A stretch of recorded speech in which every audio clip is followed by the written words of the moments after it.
Yes, so first I have to just say thank you to everyone. I feel like I'm already going to get emotional. It's overwhelming to see all of you in the room, and it's so gratifying. It is a really hard but rewarding journey. So this moment, getting to celebrate and share it with all of you means so much. And I'm so grateful for your help and to all of the sponsors who made this possible. And thank you all for being here and helping support the book so I can get it out into the world to help people. Because that is really why I wrote the book. I had a really tough time in my first marriage. And of course, like most people, I thought it was all his fault. And only later, when I went through a messy divorce and my own experience in therapy, and then becoming a therapist and having the honor and privilege of sitting with so many couples, did I realize that I had had a huge role to play. Nobody comes into my office saying, I'm here because I avoid conflict. But after 13 years of doing this work, I've realized that is the primary problem. And avoidance doesn't always look like what we think it does. So in this case, when I say the cost of quiet, you're not necessarily quiet. You all know, if you don't know me before now, you certainly are going to hear tonight that I am not quiet at all. But when it comes to our primary romantic partnerships in particular, the stakes are high. We fear rejection, abandonment, pushing somebody away, making an argument, and so we don't say the things we need to say, and we do tend to avoid those hard conversations. But if we know how to manage conflict constructively, then it doesn't have to feel like so much of a threat.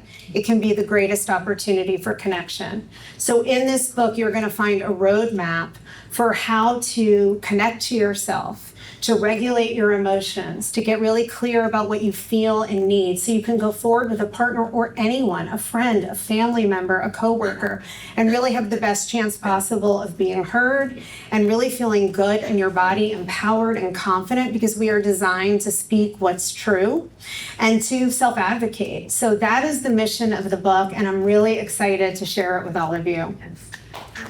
Awesome.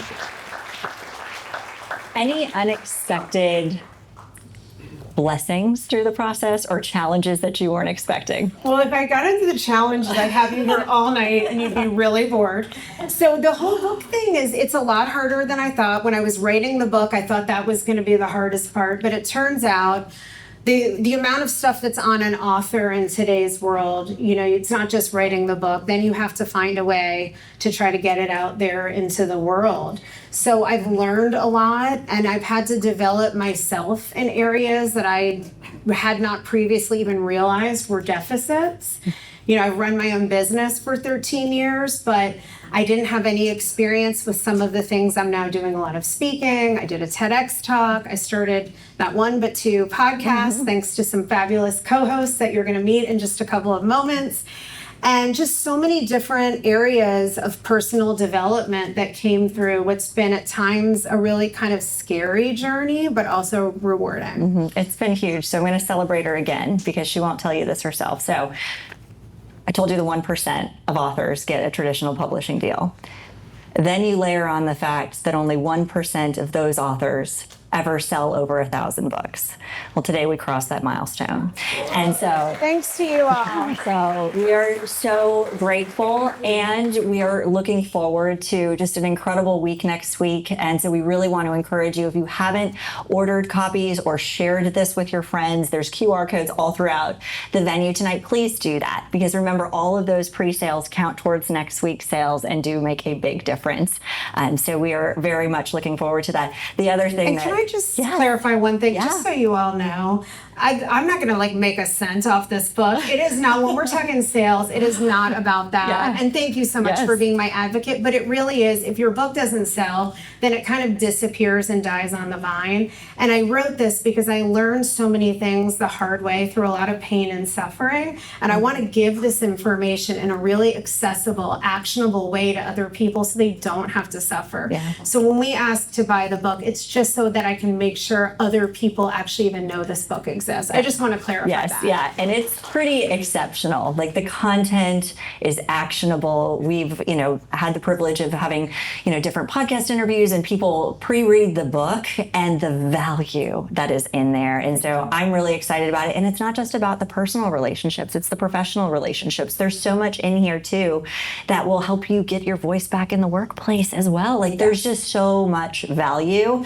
So I'm very very, very excited about that and just thrilled. And I can't wait to introduce Laura. If you want to come up and get mic'd, we're going to have Laura come up next. But thank you again for being here tonight. So just the flow of the evening, we've got several special guests that are going to come up that have a special place in Colette's life and that are going to share a few words of wisdom.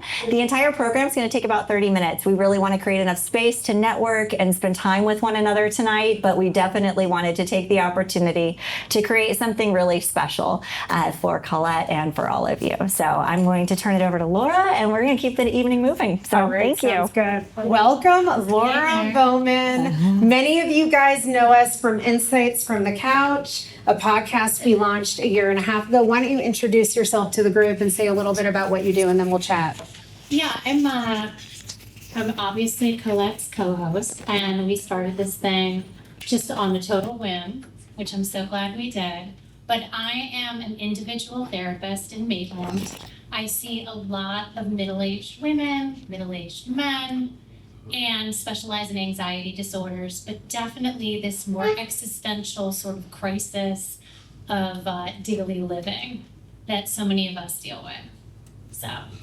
So me. Let's chat about that for a minute, because our podcast Insights from the Couch is specifically, although we have listeners from every demographic, but is really targeted for women at midlife. And we're seeing a lot of attention lately on menopause, perimenopause. Don't worry, men, we're not going to dive too hard into that. We don't have time. I love seeing people's reaction to even the crowd got quieter, right?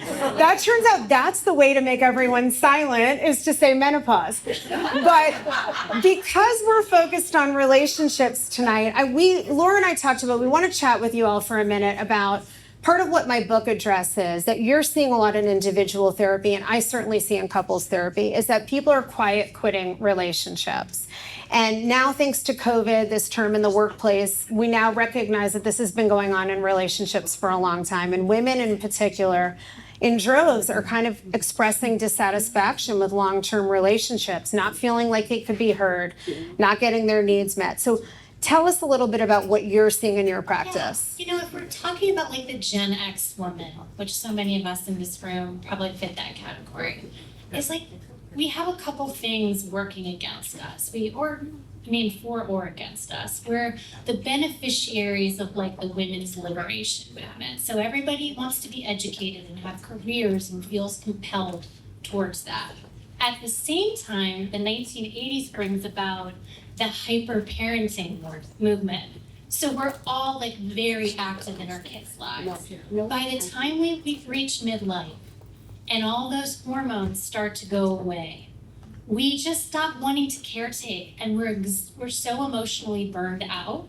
And if we don't have the infrastructure of a good relationship, we begin to just go, what am I doing?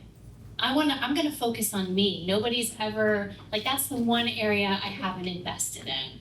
And now we're also in this moment culturally that we hear, do you. Don't self-abandon. If family doesn't work for you, cut it off. So now a lot of women are saying, this is a raw deal, and I'm gonna either quiet quit, which a lot of women at this phase are more attached to their children than their partner. We see that all the time. So they get more satisfaction out of just hanging out with their kids and their girlfriends and their friends and their coworkers, and they just pull away from their marriages. Or if they have the financial ability, they say, I'm out. Yeah. And this is happening in droves. And I don't want to rag on men. I feel like we could have a whole conversation about men. Well, we will in just a minute. Don't worry, guys. You're not getting off easy. I see a lot of men. They have a ton of empathy for that piece too. But men have been largely the beneficiaries of the 1950s message of as long as you're providing, you're good. And I think that women now really want more from a partner. Yeah, we want emotional engagement. And I think society has done men a disservice in the way we've conditioned people, because men have the same emotional needs as women. Yeah. And of course, we're talking about heterosexual relationships here, which is not everybody, but just in terms of what we see so much in the office is that when men really get in touch with their vulnerability. And it doesn't always look like what we think it is. It doesn't have to mean you're emoting all over the place all the time, but just really knowing what you feel and what you need and being able to ask for that and connect. Many of these relationships not only can be saved, but can get to a whole nother layer of emotional intimacy. And we talk about this often, that the one segment of the population that divorce is actually on the rise is what's now known as the gray divorce. So we've known for a long time that 70% of divorces are initiated by women. Even when men are unhappy, they are less likely to leave. Right? And most of the time when women are initiating a divorce, it's after years of feeling emotionally disengaged. Yes. So not every relationship should be saved, but for those that both people really want it, there's a lot that can happen that you're really trying to help people on the individual level. You and I share that mission of self-connected communication. Can you just speak to that for a moment? That's the work.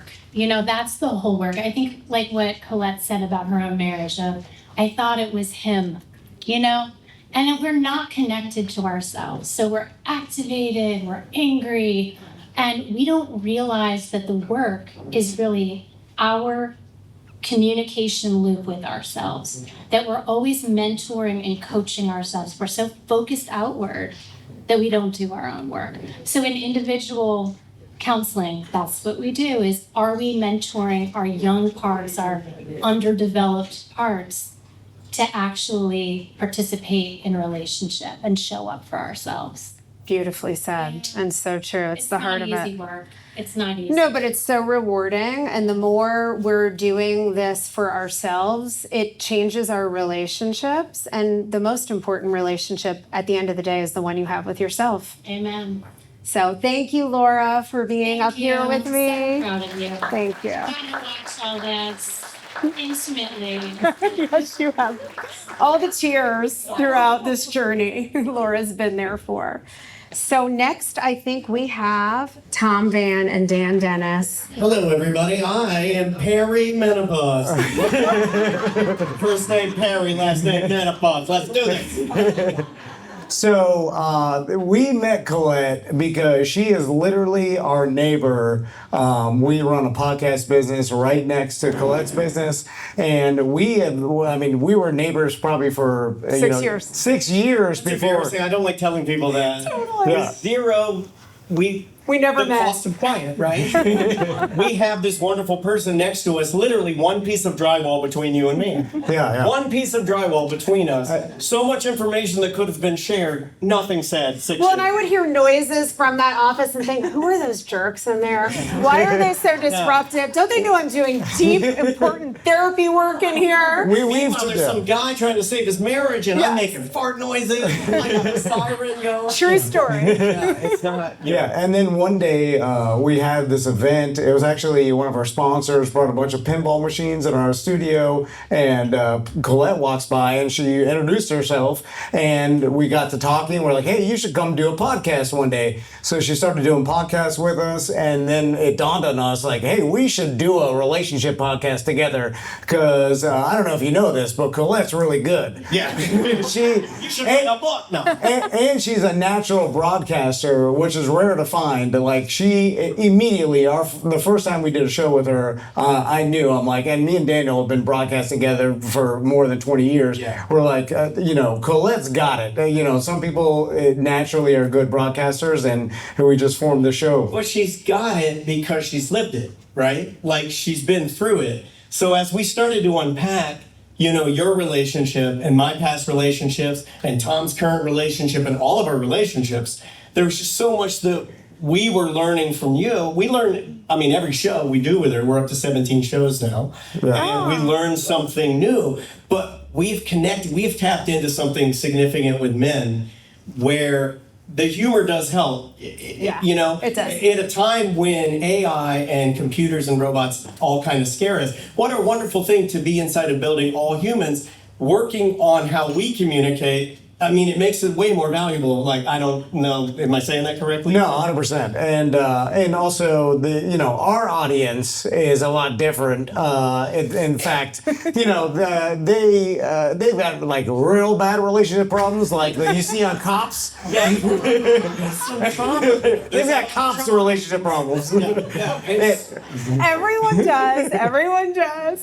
But I really think you guys have taught me a lot too. And I'm so immersed in therapy world. So coming out of that and hearing your questions and insights from your relationships, you guys are really funny and really talented, but you're really good people and there's so much depth to both of you that I have to say I was surprised by. And even though that sounds like an insult, but it's a compliment. I took it as It's a compliment. Anytime a woman says anything and smiles at me, I'm like, I did good. That's the nicest thing anybody said about me. I'm like. No, and I think we're all very vulnerable on the show because relationships, you guys have both been married far longer than I have. I've been married now 10 years for the second time. And you've been married how long? Let's be authentic here. You don't know. 15. That's authentic, yeah. 15. And you've been married 17 years, but I've only been with one woman my entire life since high school, so I know nothing about relationships. I don't think you're allowed in a Mercedes-Benz dealership if you've only been with one woman. That's probably true. That's the rules. Yeah, but it's even though I don't have it's funny too because every time we talk relationships, like all the stuff that Colette says, I'm like, I do that. That's me. I'd and so I realized there's a commonality amongst what we're talking about, and like from talking to our listeners too. A lot of our listeners have migrated over to this new show, Love Thy Neighbor, and they've told us. So like, I love the fact that you guys make jokes, but you're real about relationships, and I get a lot of help from it. And it's cool because of all our years of broadcasting, we've never done good except for this show. He said it. I mean, it's absolutely right. I mean, Tom and I, and maybe you would agree with this. He is, and on the show, he is very reserved, and you're not very emotional. Yeah. I am extremely emotional, as you can see. I have the hair of a woman right now. But yeah, and that mixture though works so well because I'm the guy that when I'm fighting with my wife, I'm a baby. I'm silent treatment man. You would never be that. Yeah. You would never be that. So, and guys can do that stuff too. It's like, and we need to talk about that sort of stuff. The cost of quiet absolutely applies to men as well. So, can you speak to for a minute in your opinion, what are some of the biggest struggles for men right now in relationships? Because it does feel like society, and maybe it's just my own feed. Again, I'm like in therapy world, but it does feel like people are really kind of looking at men right now and not so happy. So what is it like from the I'm male? I'm not aware of any of it. No. You say what now? Yeah, and I say this as somebody who, both my mother and father are here tonight. I love them. Great relationship with both of They're them. the sweetest. And for me, as a woman, having a strong relationship with a father, it's so pivotal for a woman's self-esteem. You're both fathers, you're husbands. What is your sense of what can we take away from what it's like to be a man right now in relationships and like what you want us all to know that maybe we don't understand about what it's like to be in your shoes? Yeah, go ahead. I mean, this is just for me, the hardest thing with the pressure of our business, even the pressure of doing these type of events, this pressure more than as much as we do or more. Of being able to stay present and slow down enough to actually be with my family. Yeah. When am I actually with my family? I don't know. I mean, I'm triggering myself and getting the hair standing up on my arms a little bit because I don't know if I can tell you that, right? Yeah. And that's what I'm trying to work on is to be, more present. And that means that I'm going to have to communicate with my wife and daughter more and actively communicate with them more. And I have pretty much told them and activated them if I'm not talking enough to you, find me and make me talk to you. Yeah. I mean, that's what I'm doing, and I know you're doing it because it's probably harder for you. Well, I grew up with a lot of old Florida real men in my life, and Some trauma. I'll put that on there. I thought the role of a husband and father was just to walk around the house grumpy all day. And You are not alone, Tom. and so the aspect of, and like Colette talks about, being vulnerable with your partner, and I mean, that's super hard for me. Tom's face grimaces every Yeah. time we talk about I don't even know what that means, really. But that's the kind of conversation that we have, and I helped a lot of our listeners, because I think being like a tough guy, or being the dad that's not afraid of anything, or not showing your emotions, was always something that was shown to me by my every man in my life, where you have to be tough. My Strong and grandfather silent. fought in World War II, and he was like a real tough man. And so that's what I saw as like, oh, this is what you got to be one day. But if you're that, he was divorced young and was solitary his whole life.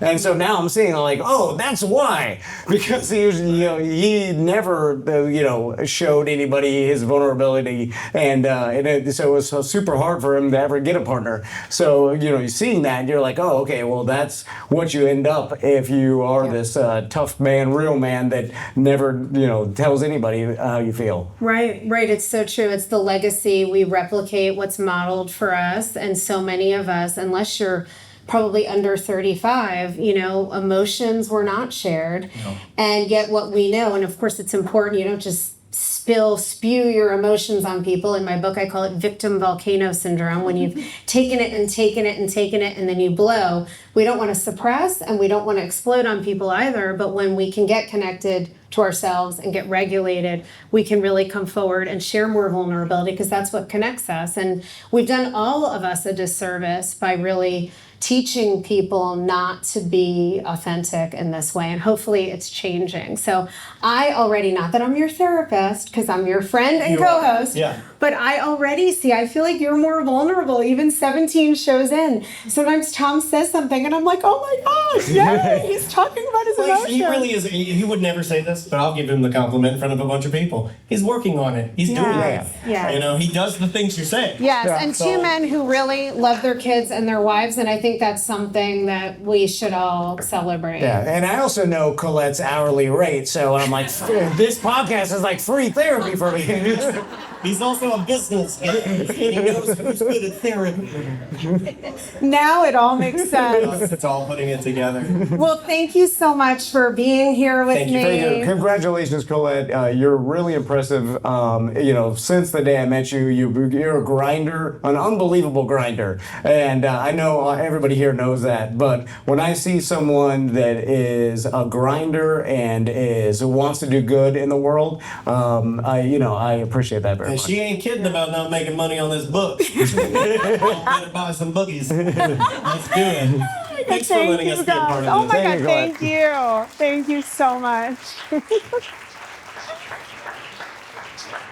Wonderful. So I want to welcome my friend Charlotte to the stage. Thank you so much for being here. Thank you for having me, Colette. I mean, it's just such an honor. I've known you forever. Charlotte's a fabulous therapist, and many of you may know her as a local celebrity. No, can you take a moment to introduce celebrity. yourself to the group and tell us a little bit about you? Hi, everyone. I am Charlotte McCullough, licensed marriage and family therapist. I do a number of things here in the community. Some of you will probably see me on the news talking about different things in the mornings and different interviews that I have. I'm also one of the mental health experts on the show Fatal Attraction and For My Man on TV One. So that's what I do in a nutshell. It's so fun to watch. Yes, I love him. But I want to say this, Colette, I am just proud of you. Yes. I am really proud of you. This is like a moment. All these people here for you, this is a moment. Really a moment. And I also want to say to everyone, and we're going to get to the questions. Yeah, but please, you're gonna compliment me. I am not gonna stop you. When I became licensed a few years ago, when I first got into this whole thing around therapy, Colette and Molly right here were two of the people that really welcomed me in the licensed marriage and family therapy community. And I just want to say thank you so much for that. Colette has always been a star. She's always been hot, right? And I was like, if I could just get around her and learn a little bit from her. And then when I met her, she just pulled me in and gave me her phone number and was like, call me anytime and all those things. So I just want to say thank you. Oh, thank you so good much. moment. And we connected right away. Yes. You are fabulous. And Thank you you, do Colette. so much good work in this community. And on so many different levels. You work with individuals and couples. But you also, and what I want to talk to you about today, because you are such a connector in our community and you do a lot of media stuff about community. Yes. And not everyone is in a romantic relationship or, as we know, wants to be. And the good news is we need close quality connections to survive and thrive in life, but they don't have to be romantic. Right. So can you talk to us a little bit about the importance of connection beyond romantic partnerships, community, friendship, and what we should be working on there? Because there is a loneliness crisis. It is. I think people who are in relationships, people who are married, they're suffering too with loneliness. And that's where I think community comes in at. I was one of those people that believed years ago, once I get married, everything is solved, you know? And then when I got married, it's like, oh, I don't want to be married no more, you know? But learning that this one relationship couldn't give me everything. And one of the things that I really enjoy is emotional connection. Like just having emotional connection to people. That's one thing that really fulfills me. It doesn't have to be long and like we got to go to dinner every day. We don't need to talk every day.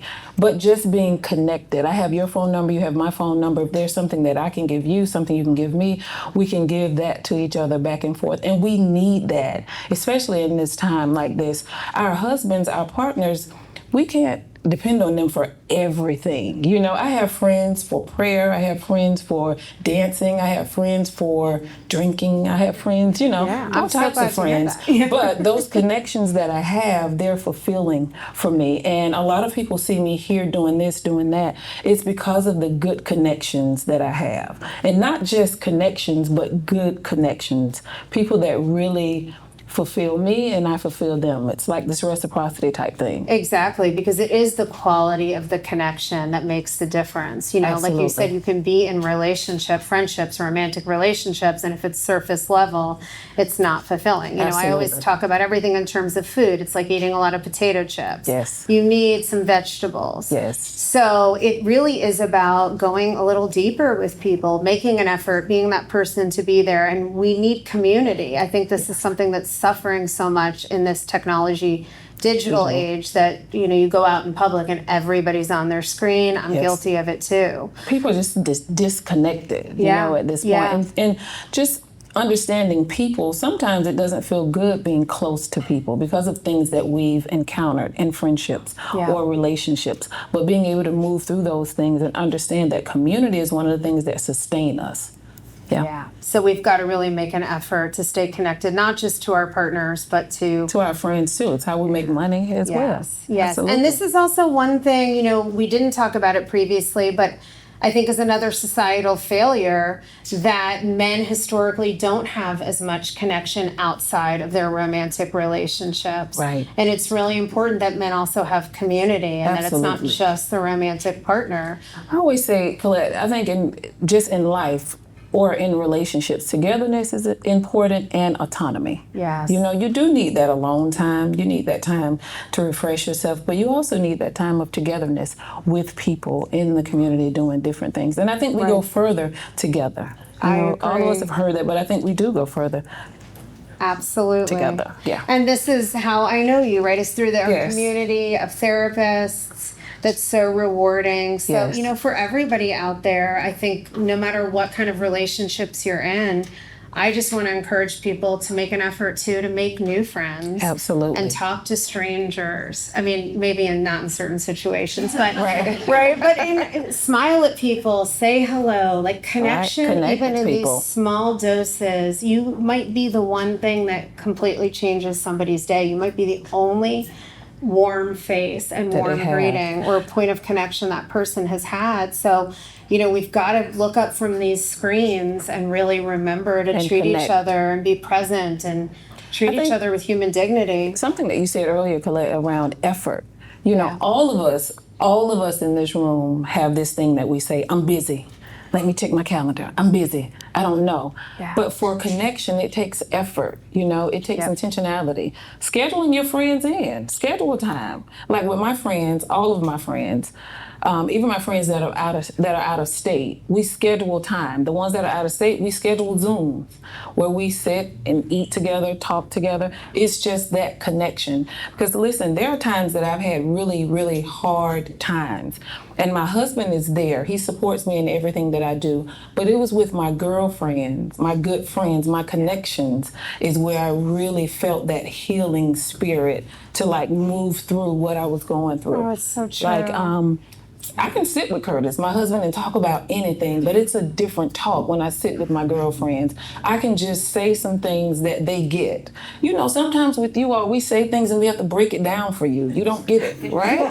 But with girlfriends, we can just talk back and forth all day long about a topic, and when we finish, we feel good. It's over, you know? Yeah. But I think that's the thing that's important. Put in the work for your connections, for your friends. Yeah, And you're schedule so them right. in. Exactly. Yeah. You know, we none of us knows how long we have, so make That's the true. people who are important to you a priority because Absolutely. we're definitely overly scheduled as We're a all society. busy. Yeah, we're all busy. We're all and- busy. right? But you can't be too busy for the people that you love. I agree. So thank you so much, you, Charlotte, for Colette. being up here Thank with me. you. Wonderful Congratulations, to have too. you. Thank you. Thank you so much.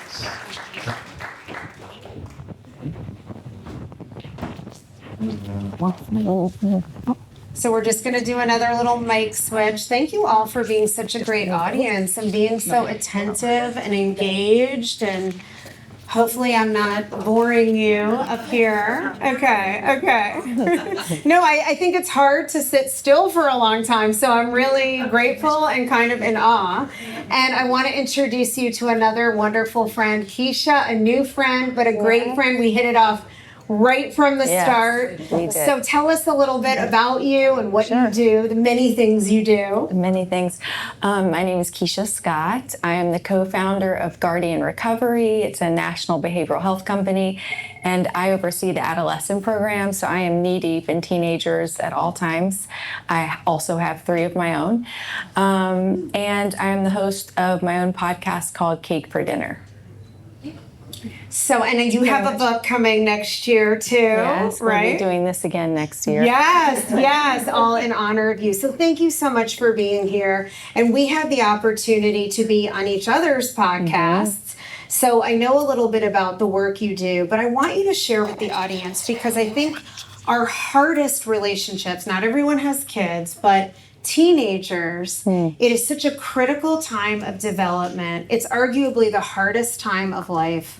You're so raw. You don't have a prefrontal cortex fully formed in your brain yet, right? Your decision-making apparatus is not even online. I was, my parents can attest, a hellacious teenager. Very interesting one, but not easy to parent, right? So it's really important that we are able to engage with our teens and help them become thriving adults who can be in good relationships, and this is not easy. So give us a little idea of what you're seeing with teens today, because the modern world is far more complex even than what you and I faced. It is.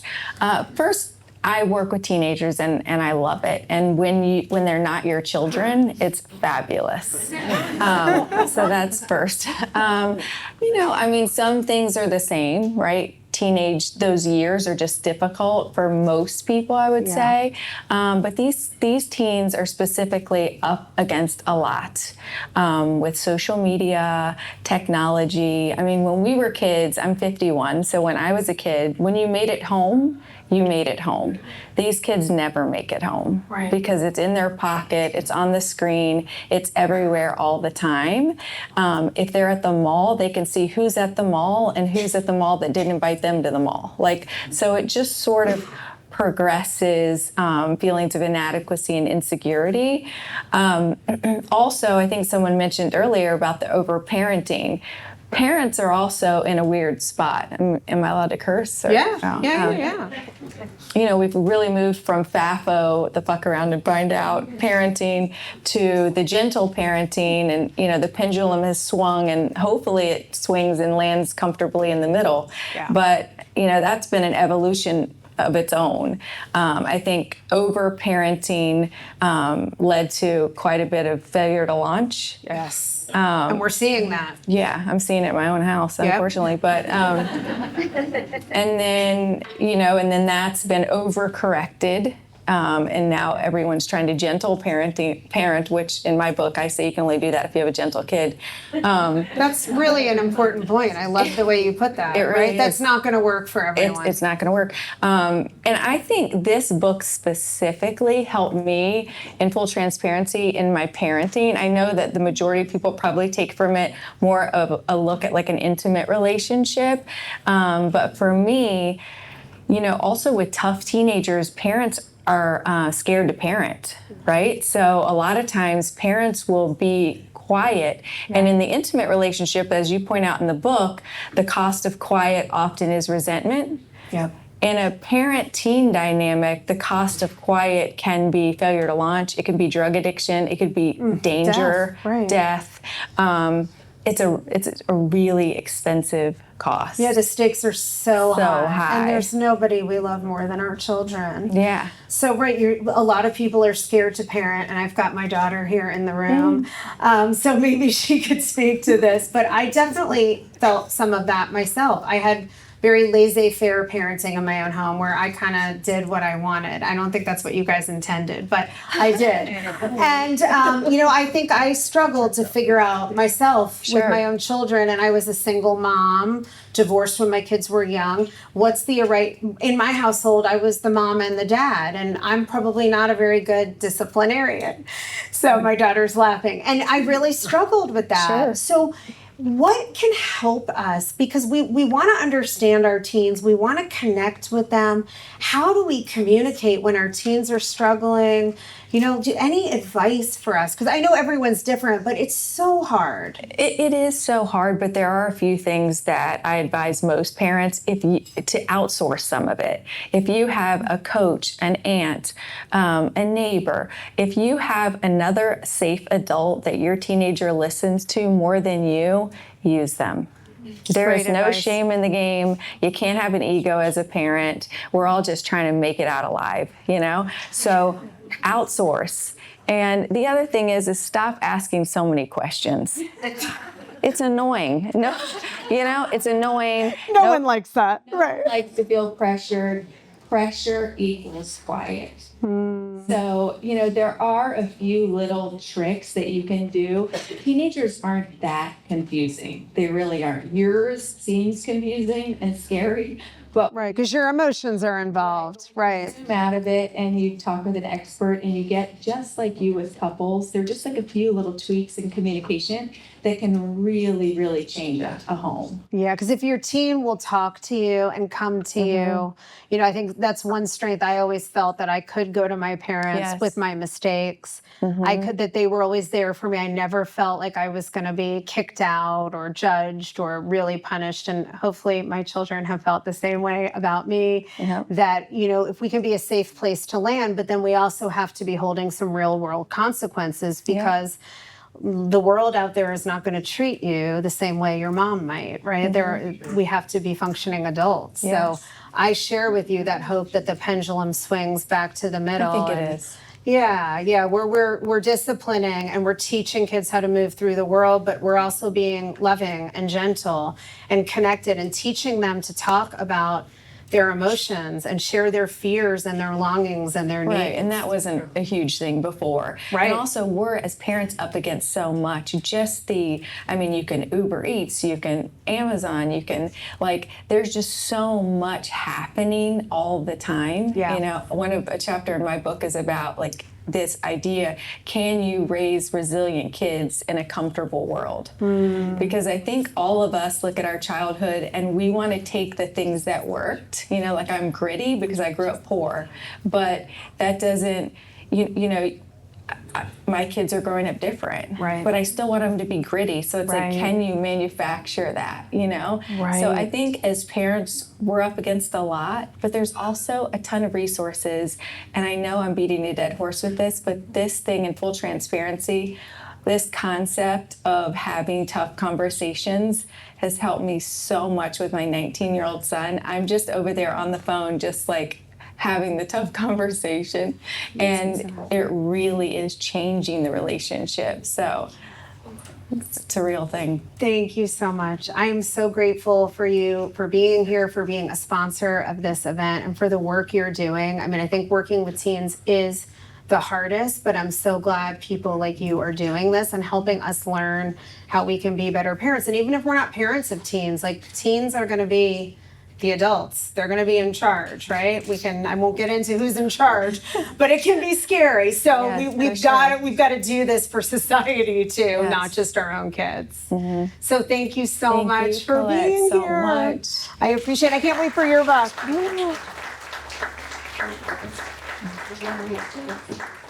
Okay, so I am going to wrap up, and I just want to thank you all again so much for your attention, for your support, for your warm, beaming faces out in the audience. Like, it's really made this night wonderful, and my heart's full. That's really it. I'm grateful for all of you, and I hope this conversation will inspire you a little bit to have some of those hard conversations, to share how you're really feeling, to take a risk, to tell someone, you know what, this is really hard to bring up, and I'm scared you're going to reject me or you're going to move away from me because I tell you this. But because I care about you in this relationship so much, I'm willing to take the risk. I want to share something important because I want us to be closer. You will be amazed. I say it in my office every day. What a different response you get when you show up differently. Our relationships are cyclical. We're in a pattern with people. So when you send a safe signal and an open signal, you may be overwhelmingly surprised and gratified to find you get something really warm and rewarding in return. And I hope this will enhance how you show up in your relationships in some way. So thank you. And thank you, Allison, and everyone for doing all of this. Thank you all so much. Now, have some fun.